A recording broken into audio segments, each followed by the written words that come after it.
Bonjour à tous.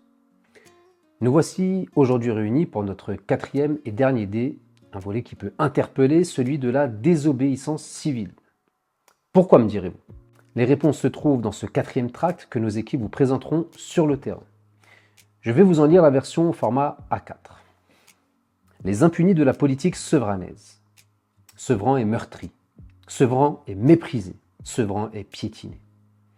Les finances publiques sont l'essence qui alimente le véhicule de notre service public. Ce dernier garantit la solidarité nationale au bénéfice de la population pour des missions de protection, d'information et d'émancipation. Quand certaines autorités percent le réservoir d'essence, la fuite de nos richesses affaiblit nos services publics. Notre véhicule finit par s'arrêter avant d'avoir atteint ses objectifs. C'est toute une population dont les droits fondamentaux sont bafoués en termes de sûreté, de propriété et de liberté. Nous ne cesserons de le répéter tant que des infractions constatées resteront dans l'impunité provoquée par la complicité de nos autorités. L'État a corrigé la copie de l'exercice comptable des gestionnaires de notre ville.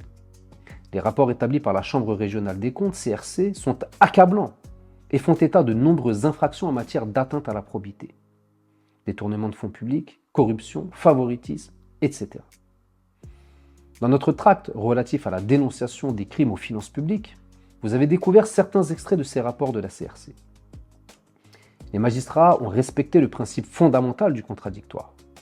Malgré les explications fournies par Stéphane Gatignon et Stéphane Blanchet, maires successifs en exercice, ces rapports sont marqués par de nombreuses illégalités, irrégularités et gabegies injustifiées. Au lieu de garantir la continuité de services publics, certains ont garanti la continuité des sévices publics infligés à notre solidarité communale. Ainsi, l'élu à la culture, Jean-François Bacon, a osé affirmer lors du conseil municipal du 17 décembre 2020 que la ville ne réclamerait pas les subventions versées à des associations qui n'ont pas réalisé les prestations pour lesquelles elles avaient perçu de l'argent public. Concernant les annulations reports, alors j'ai lu dans le journal de la ville que, et vous aviez dit c'est la dernière fois, que vous êtes fier de verser les acomptes et les avances aux personnes qui sont censées faire des spectacles. Donc dans le cas d'annulation, est-ce que ces gens-là sont amenés à rembourser ces avances? Ou comment ça se passe en fait? Monsieur Bacon. Alors, justement pour soutenir le monde de la culture, on a décidé localement de ne pas les contraindre à rembourser les acomptes. Voilà. Il y avait une autre question, non? C'est un soutien économique? Oui, c'est un soutien économique, évidemment. Voilà. Il y avait une autre question, il me semble, non? Non? D'accord. Le maire Stéphane Blanchet a reconnu avoir versé de l'argent public sur le compte en banque d'un agent de la ville, pourtant en prison, et avoir renouvelé son contrat de travail pendant la même période. Monsieur Jousse, vous m'interpellez sur un cas particulier concernant un agent de médiation qui s'est trouvé en prison et dont le contrat a été renouvelé et qui a été également rémunéré alors qu'il était en prison. Il ne pouvait pas être rémunéré puisqu'il était en prison. Il ne pouvait pas voir son contrat renouvelé puisqu'il était en prison. Et ça a été fait.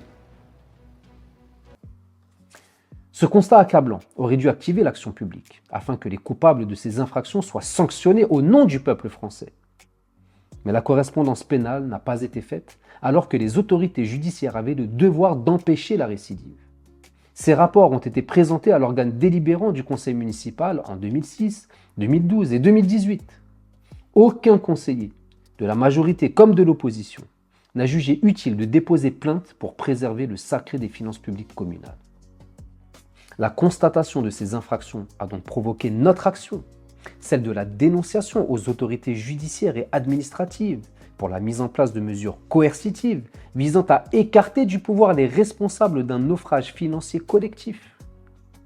Nous sommes depuis confrontés à l'inaction de l'organe judiciaire et des autorités administratives. Blocage des dossiers pénaux et absence de réponse du préfet à des commissaires de justice, malgré son obligation de rendre compte aux citoyens souverains qui exigent que le droit soit respecté. Cette inaction est une violence, une oppression du peuple qui perd sa souveraineté pour retrouver son statut d'esclave au service d'intérêts et de privilèges de ceux qui sont censés le servir. Tant que l'impunité n'est pas levée, il y a nécessité de résister. Face à l'oppression de cette violence psychologique, nous avons un devoir, la réaction par la désobéissance civile. Ce droit est garanti par la Déclaration des droits de l'homme et du citoyen avec la résistance à l'oppression de l'état de nos droits. Sevran ne peut être une ville exclue de la République. Tous les moyens juridico-administratifs doivent être utilisés pour mettre hors d'état de nuire ces coupables de haute trahison à la nation. L'inaction des autorités judiciaires et administratives alimente l'escroquerie au jugement opéré par ces personnes auprès de la population. Elle trompe le discernement des électeurs pour une énième récidive de dilapidation des deniers publics en bande organisée. Les citoyens ne peuvent choisir leurs représentants avec un consentement éclairé. Ils sont maintenus dans l'obscurité du mensonge et de la dissimulation lors des élections. Nous devons lever ces obstacles à notre volonté de paix, de justice, d'égalité et d'émancipation des Sevranais. Nous devons faire acte de résistance face à l'oppression provoquée par les atteintes graves à l'état de nos droits. C'est pourquoi nous irons en mairie reprendre ce qui nous revient de droit, notre souveraineté citoyenne. Nous verrons si les autorités continuent à se ranger derrière les coupables ou si, enfin, elles s'acquitteront de leur obligation de porter assistance à des personnes en danger. Nous avons une cause à défendre, un devoir d'alerte sur les conséquences de l'horreur qui nous font subir les répercussions du malheur. Nous ne tolérerons jamais que Sevran soit une ville de non-droit. Citoyens, l'heure de la désobéissance légalement justifiée a sonné. Ensemble, rendons à Sevran ses lettres de noblesse par l'exercice du droit et de la justice. Une version plus courte au format A5 existe également, avec au verso un récapitulatif du raisonnement qui nous conduit à devoir résister face à cette oppression. Infraction, détournement de fonds publics et concussion. Constatation, Jean-François Bacon dit qu'il ne réclamera pas l'argent public versé à des associations qui n'ont pas réalisé les prestations pour lesquelles elles ont perçu ces sommes. Stéphane Blanchet avoue publiquement avoir versé de l'argent public sur le compte en banque d'un agent de la ville en prison et renouvelé son contrat de travail pendant la même période. Stéphane Gatignon a versé 273 317 € de prime à 14 agents de la ville de façon irrégulière. Dénonciation, dépôt de plainte et sommation par commissaire de justice. Inaction, aucune réponse du préfet malgré son obligation à répondre. Immobilisme du parquet sur les procédures. Oppression, une justice inaccessible qui nous laisse en proie à la pérennisation de délits sans interruption et qui ne nous permet pas de retrouver notre paix publique. Résistance à l'oppression. Mobilisation de contestation contre l'impunité judiciaire et administrative des mises en cause. Les élections devraient pouvoir se dérouler entre personnes honnêtes et respectueuses de la loi. Cette impunité judiciaire et administrative constitue une insulte aux principes de notre République. J'invite tous les Sevranais honnêtes qui souhaitent en finir avec le 2 poids 2 mesures à me contacter afin que nous puissions convenir ensemble d'une date permettant au plus grand nombre d'aller exiger que notre souveraineté nous soit rendue. Il ne nous reste que cette option, la mobilisation accompagnée de la médiatisation pour que l'opinion publique contraigne les autorités judiciaires et administratives à agir sans délai.